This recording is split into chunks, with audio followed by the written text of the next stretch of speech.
Turg'un suvda tuproq agregatlarining suvga chidamliligini aniqlash.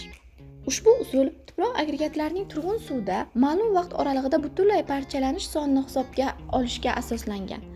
Usul dastlab Andriyanov tomonidan taklif qilingan bo'lib, hozirgi vaqtda Kachenskiy tomonidan ishlab chiqilgan modifikatsiya bilan qo'llaniladi.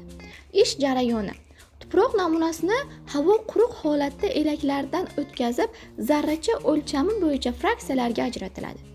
Suvga chidamlilikni aniqlash uchun bitta o'lchamdagi, odatda o'rtacha o'lchamli 3-5 mm li agregatlar olinadi.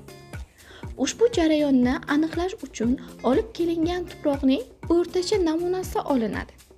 So'ngra kristallizator ichiga diametri 20 cm bo'lgan va teshiklari 2 yoki 3 mm li elak qo'yiladi. Elak filtr qog'ozi doirasi bilan yopiladi. Bu qog'oz 1 cm kvadrat hujayralarga bo'lingan. Hujayralar bo'ylab igna yordamida teshiklar ochiladi. Suv quyishda qog'oz ko'tarilib ketmasligi uchun uning ustiga zanglamaydigan po'latdan yasalgan, qalinligi 1,5-2 mm bo'lgan bosuvchi halqa qo'yiladi. Halqaning diametri elakning ichki diametriga teng.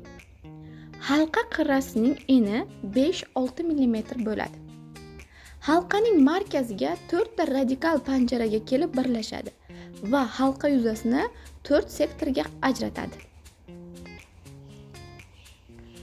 Suvga chidamlilikni aniqlash uchun 50 yoki 100 ta agregat olinadi va har bir kvadratga bittadan qilib to'g'ri qatorda joylashtiriladi.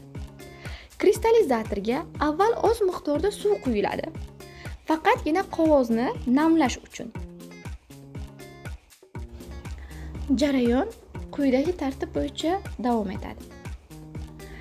Agregatlar kapillyar yo'l bilan 3 daqiqa davomida to'yinadi. So'ngra suv ehtiyotkorlik bilan quyilib, sath agregatlardan taxminan 0,5 cm baland bo'ladi. Suv xona haroratida bo'lishi kerak.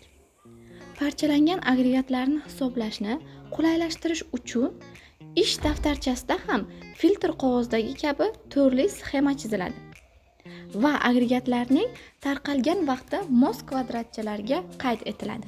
Shuningdek, kristallizator ustiga tarmoqli shisha qo'yish va har bir tarqalgan agregatni mumli qalam bilan belgilash mumkin. Har bir daqiqada butunlay parchalangani aniqlanadi. Kuzatuv muddati jami 10 daqiqa davom etadi. Oxirgi 10-daqiqadagi hisob to'liq va qisman parchalanganini qayd etiladi. So'nggi daqiqada parchalangani deb to'liq parchalangani va qisman parchalanganining yarmi hisoblanadi.